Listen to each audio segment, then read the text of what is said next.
So, what if the past, present, and future exist at once? And what if you could rewrite your past? What if you could go back and change it around?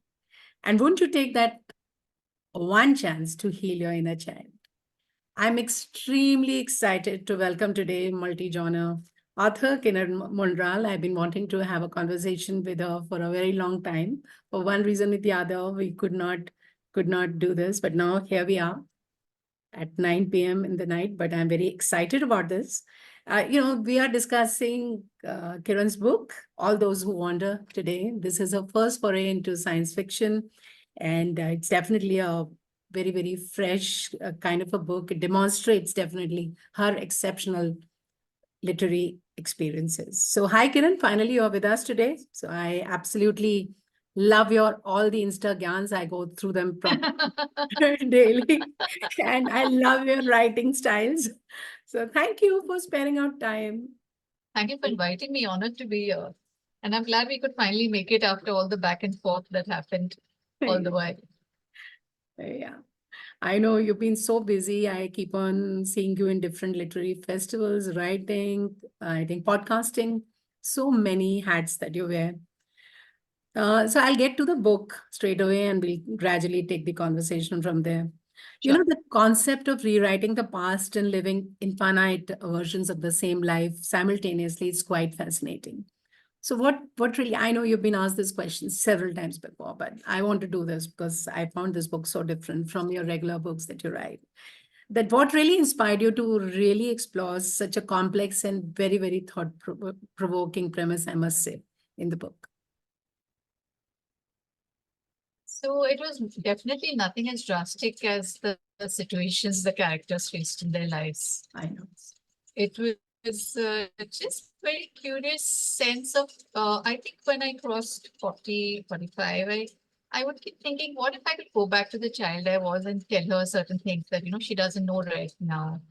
And I think we all have this feeling as you grow older that I wish I knew this when I was 15. I wish I knew this when I was 16. I wish I knew it just when I was 20. I think that was the basic kernel from which it all arose. And then the idea that, sometimes you take decisions that split your life into a bit before and after. And these are decisions that you don't really comprehend too well when you make them. You just maybe make them on the spur of the moment or depending on the emotions that you're feeling at that point. I'm sure all of us have been through that. Sometimes you think that what if I hadn't done this and if I had done that instead? I think these were the basic thoughts that led me to exploring what became this book eventually. So right. But in contrast to how you started, I mean, you started writing romance and then you gradually shifted. I think I was listening to you somewhere that I think by nature you're very curious. I mean, you like to delve into a lot of things, and as you observe, you read multi-genres. So how was it? I mean, how did this final transition really take place? I mean, it's kind of, I'm sure it's going to be very interesting for the viewers to know. So I'm a bit of a nerd. So if you see my Instagram following, it'll be futurism, science, listing, astrophysics. It's all that kind of thing. So, and if you see my LinkedIn, I'm posting articles about Proxima Centauri and infinitude multiverses and quantum entanglement. So I am a English honors student who is a hidden nerd. So, it fascinates me. The possibility of what is and what we don't understand yet. And luckily for me or unluckily for me, I haven't read enough science fiction. I've read the masters, of course, Asimov and all the Gibson and Neuromancer and iRobot. I mean, the robot trilogy and all of that, and the latest one, 16 Lu and all the wonderful, but not enough of it that it would daunt me from venturing into science fiction, because I know I don't have the knowledge or the qualifications to do hard science fiction. So if you notice in the book, it is science fiction, but it's a soft version. Absolutely. Because tomorrow I don't want somebody calling me up at the call and say, this can't happen. This is what rubbish have you written. This is impossible. And, you don't even know basic Hmm. I mean, I struggled for physics and chemistry in school. So, so my thing was basically to explore possibilities. And the only way I could do it was by suspending reality. And this seemed to be a perfect way. Time travel has been done by so many wonderful authors and filmmakers before. And in wonderful ways, you have Audrey Hepburn who has done Time Traveler's Guide, you have Dr. Who, you have uh, uh, how many of them? I mean, I'm sure they'll all come back to me, but it's all been done. It's not a new premise that I've taken. But I think the only new thing that I've got is the multiverse to it. Hmm. Hmm. And the fact that you travel within time and you travel within space and you travel within universes and lives also. So there's nothing that can be predicted. So I just had fun writing it, to be honest, and exploring where it would take me.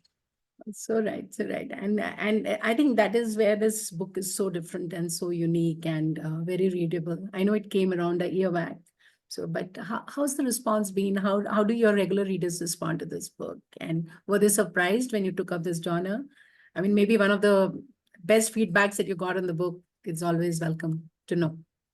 Oh, for a surprise, I don't know. I don't seem to have got. I don't really know. I've got feedback that is very disturbing, and a very distinguished gentleman who's been our ambassador to many nations and who's been at very high senior positions internationally in diplomatic relations. He told me that it was a book that he did not enjoy because it disturbed him so much and stayed with Mhm. him for a very long time. Hmm. So I think that's a reversed compliment by itself because it's not meant to be a book that you read to enjoy and to, lighten your heart. It's meant to be a book that raises very important questions. And mm, Preeti, the wonderful Preeti Gill at Maja House, when we were in conversation for the Prabha Khaitan Foundation at Cochin, she said in this book, Hmm. you have worst expectations of what motherhood should be like. And the entire what am I saying? Parameters by which a woman should live, a good mother, a good wife, and you've shown a woman, the mother, who is completely unabashed to Hmm. live life on her own terms and not be the caring, loving mother that we all expect to be. So I think these are these are points that readers have brought up and discerning readers that really make me feel that maybe yes, this book has served its purpose because I do want to take off Sorry, sorry, sorry. the So sorry. pedestals that motherhood is put on, the pedestal that of proper behavior that women are supposed to have. So I think it works in some way. I hope so. So right. But you normally write, as I've heard, two, three books together. So when you were writing this book, were you, because it was a different subject for you, were you only concentrating on one so that you could kind of put together so many different thoughts together? No, because there is the non-fiction stuff that I work on. Yeah. So that is research and that is like very a different thing altogether. So I'll work on that for a bit and then this will take another time. Books go through various phases. So there's the writing, there's the research, there's the editing. So it's like some book is in some phase or the other. So when I'm doing the first draft, this book took a long time. It took around 4 years because I was doing it in the middle of other books. So it's not like you write one book completely at a stretch.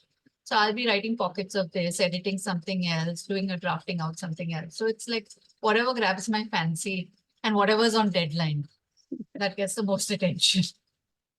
I understand totally. Time is a very, very important factor in this book. And as we all know, that time is often viewed as a linear progression. Yet your book challenges this notion, definitely. So what really fascinated you most about exploring the concept of time and its maybe fluidity in storytelling of this book particularly? We just seem to take time for granted. As you said very rightly, we tend to think of time as linear. Hmm. But from our very childhood, and you and I think, are from the generation that would remember this, we had the Mahabharata. which came on our television every Sunday morning, I think. And we had the narrator, the Sutradhar, who came in a big circular galaxy form. Main samay hu. Hmm. And that has stayed with me. The time is not a linear format as we think. Time is circular. There is a never-ending progression of time. What has happened will happen again. And there are many incidents in life we can think about that. Possibly it is true. Man keeps repeating the same mistakes all over again. Progress happens. Who was to say that this is all my insane reading up of key things and conspiracy theories? Who's to say that Atlantis wasn't a much more progressive, much more evolved civilization and then got lost and then we had to start from scratch all over again? So who's to say that, things have not happened before and they will not happen again? And in our lives also, if very often you find this notion that I've been here before, I've done this before, and why am I doing this again? That deja vu that we experience. So these are moments that make you wonder that, is it really linear? Or have these things happened before? Am I experiencing them all over again? And I think it's a wonderful device to play around with, time. I mean, why should we write it in a linear fashion? We go back and forth with our thoughts all the time. So let the narrative also go back and forth. So it seems you had quite a bit of fun toying around with this idea and then putting it into paper and having, I mean, I think a very different experience from your earlier books. That sounds very dignified in the way you put it, that toying with this idea, putting it paper, and that doesn't happen that way, to be honest. I just keep writing and then it sort of sorts itself out. I can't explain how it happens, but it happens. Yes. And yeah, I don't set out to write a different book from the previous one. I really don't. I think I have a very low boredom threshold. So if I've written something before, then I'm very loath to pick up the same thing again. I want to do something different. So that's how things keep changing. But having said that, I don't think I'll be able to do mythology or historical fiction. But never say never.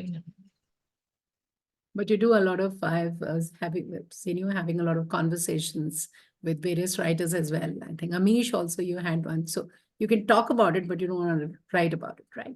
Yeah, because I don't know. There are so many layers to it, and I'm very unsure of treading on any toes in these times. It's a very difficult time, so I'm a little wary of that. Yeah, and also coming back to the character, how did you really delve into the psychological aspects of the character of Anna? I mean, and what insights do you think the readers really got from this? So Anna, I don't want to give the end away, but Anna is not who you think she is. Yeah. Anna is not the woman who is has left her husband and who's come back and staying alone and now is in this relationship with this man. Anna is living, if you could say, a double life. Hmm. And she is carrying guilt with her for something she has done. She's carrying memories of something she has not done. And in that sense, she's disturbed twice and thrice over. And plus, she has this urge or this compulsion to set things right, set something right in her past. So, with so much complexity within Anna, I think I don't know what the readers took from her, honestly, because that they have to tell me.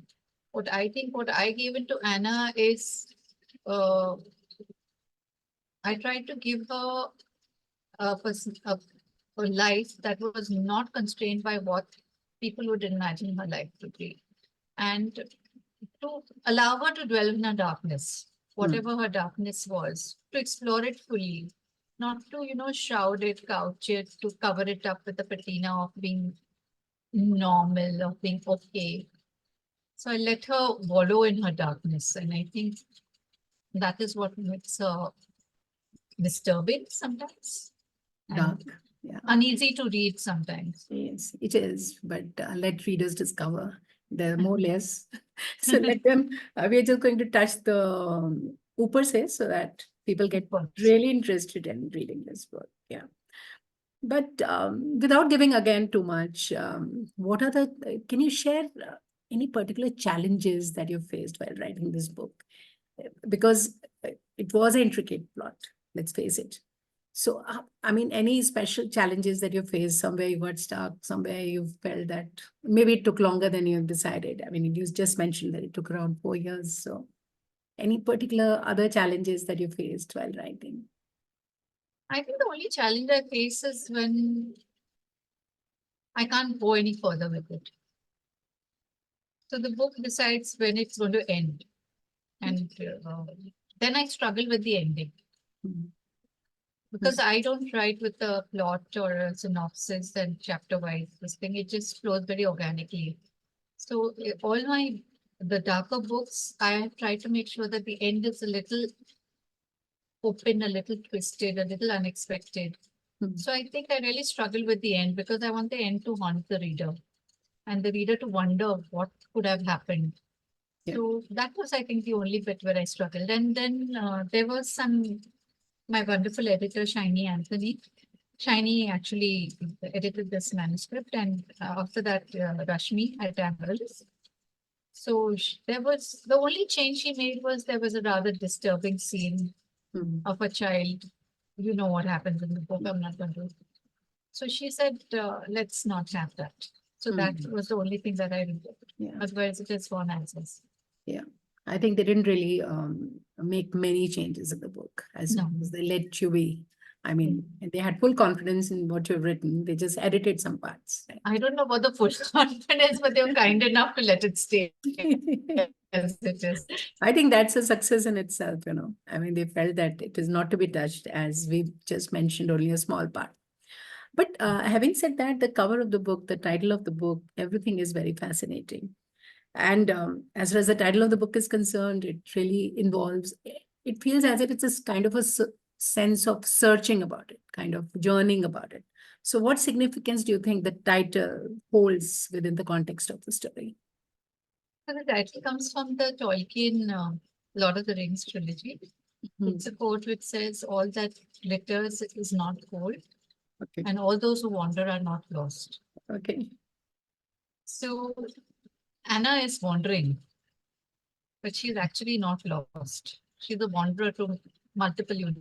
universes in multiple time life stages of her own.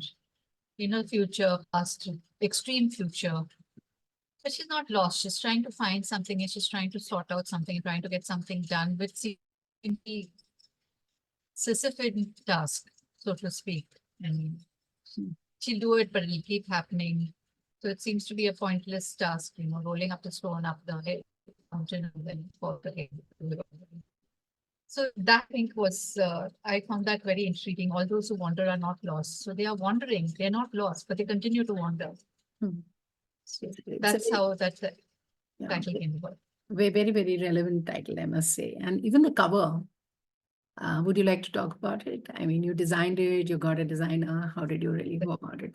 You know, some of the questions do come to us from our readers because some of them want to write. And if they know somebody like you are going to be on the forum, they want to know a few things. Maybe they are in the process of writing and they want a little bit of a master class also in this so that they know how to Okay. really go about it.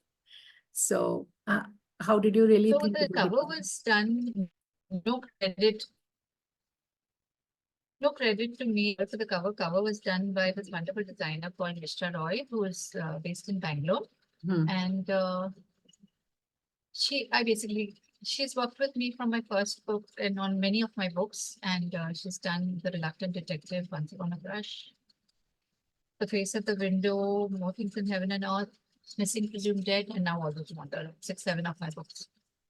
And I give her a brief and I tell her what I'm looking for, and she gets it. So she's done the cover. I told the elements that I wanted. And I think it's a haunting cover. It's a little strange in the sense you're not going to get the message straight off with what is this girl and what is this owl and what is this Yes. crow and what are these Little bit flowers of a doing? frame. Why is she looking through the Yeah. yeah, what's happening? But I think once you've read the book, you'll figure out what it's all about. Yes, definitely. And Mhm. any special, what do you think the readers are definitely going to remember most about this book, and what you really want them to remember? Ah, the fact that you are not who you think you are. You are not this person, this body, this in this time, in this place. You are multiple people in multiple bodies in multiple time and place. And each decision you take in life branches you out into a different multiverse. Hmm. So I hope these are all theoretical, of course, but if you think about it, it really makes you wonder. So I hope it just makes every reader wonder as to what path life could have taken. And what if there is another version of them living out the life they're not leading? So I hope they enjoy it. It's a little trying as a read, I know, but I hope they enjoy it. It's not an easy read. And anything special that you would like to really talk about in this book, about this book, which is like really close to your heart, and you would like the readers to know before they pick up the copy and read it? I mean, something special that you would like to talk about. Because I normally don't give up away the entire book so that people get interested in kind of reading it, and anything interesting that you would like really them to. It's not for me to say. I would like to say everything about it is interesting. Yes. No, see, a very kind reviewer, book writer and reviewer, Sanjay Sapati Malani, had written something or an article on time travel in books. Hmm. And there's this there's this Japanese translated international bestseller when the coffee gets before the coffee gets cold. It's about a coffee house in Tokyo and how people travel back in Yes, time or whatever. that's a In wonderful. this, yeah, Yeah. and in the same paragraph he has written, more interesting is the premise in Kiran Manral's All Those Who Want It. Oh my God. So, I mean, that is an international bestseller. And I Yes. was just very honored that he found this premise more interesting than that. So, I mean, that should tempt your readers if nothing else. I know this particular book that you're talking about. We have a book club and we read this book and discussed. Wonderful book. And if he's writing in the same breath, I must say that wonderful.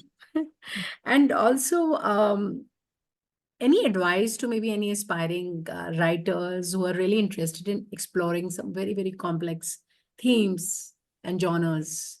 Normal genres, yes, but maybe complex. I would say your book is a little complex, definitely. So maybe. You're being very kind by saying little. It's quite complex. I'm scaring off all potential readers now by saying I this. don't want to. I mean, I love the book and I would like and really recommend. I'll also put a link of the book in the chat box, and because I normally pick up books which I like. So, That's very there we kind are. of you. That's very kind of you.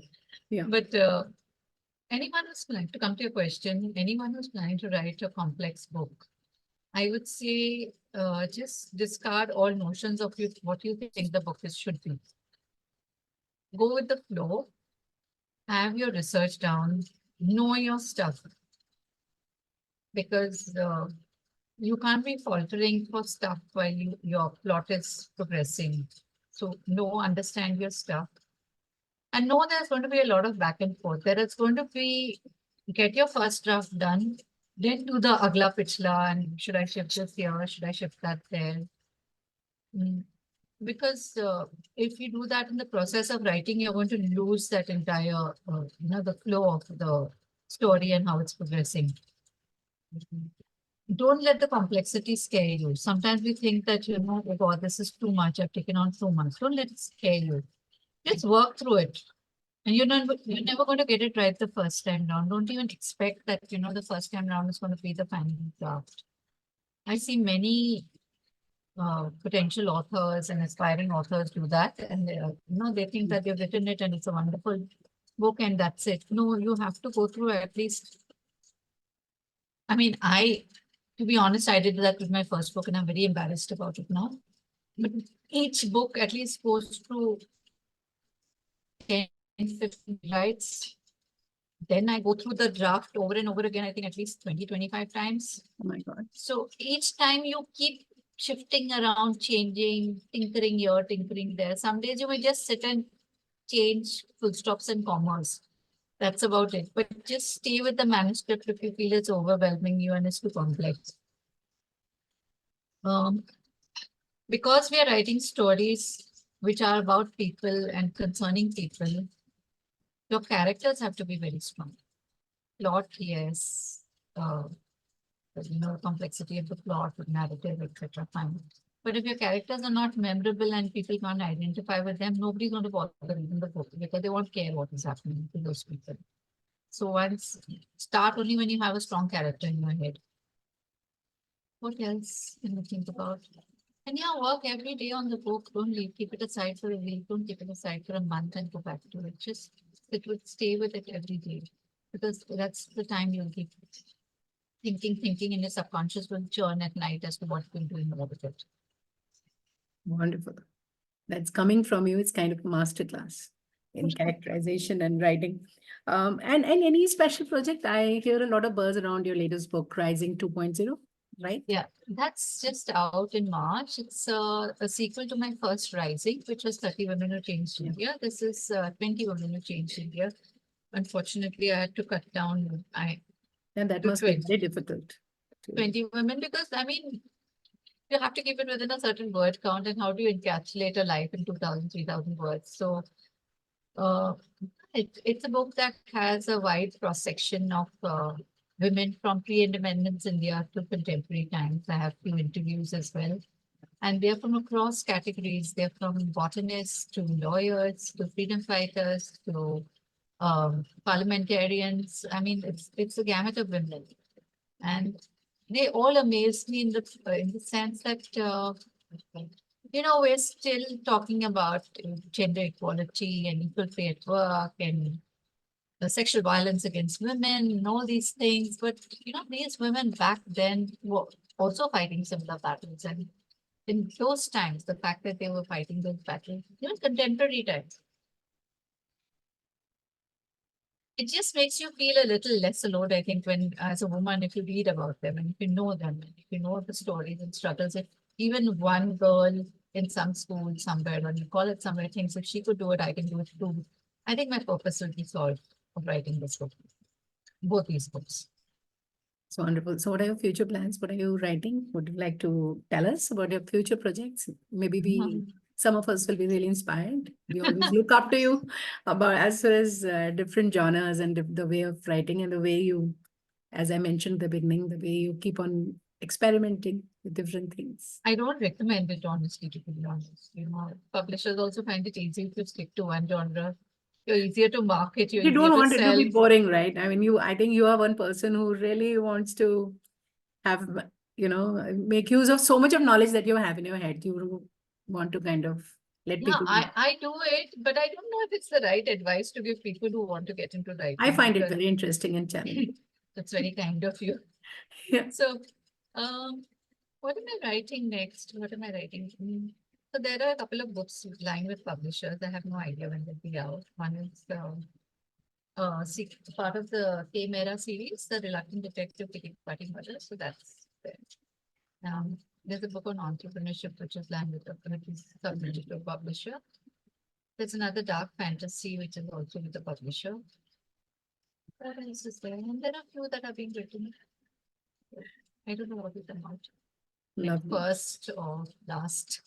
Let's see. That's lovely. And I really, really wish you all the best for everything, for the current book, for all those who wander that we discussed, and all your future writings and everything else. I mean, I'm sure we'll hear more news from you in maybe a different field altogether, something that you're doing. I also keep on experimenting. So I like to really have an interaction with somebody as versatile as you. And today I was able to have this conversation. So thank you for your valuable time. It means so much. And definitely your book, All Those Who Wander, takes readers on a very, very enchanting and mind-expanding odyssey through space and time. Quite captivating, it merges science fiction, horror, romance, philosophy, and thriller genres. Strange story at times, but of course, very, very engaging, I must say. Thank you so much for your kind words. Thank you for inviting me, and all the very best with your podcast and all that you do. Thank you. Thank you so much. And please do subscribe to our channel so that you can really watch as interesting conversation as we had today with Kiran Manral. Kiran, thank you so much for being on our platform. Thank you. Thank you. Pleasure. All mine.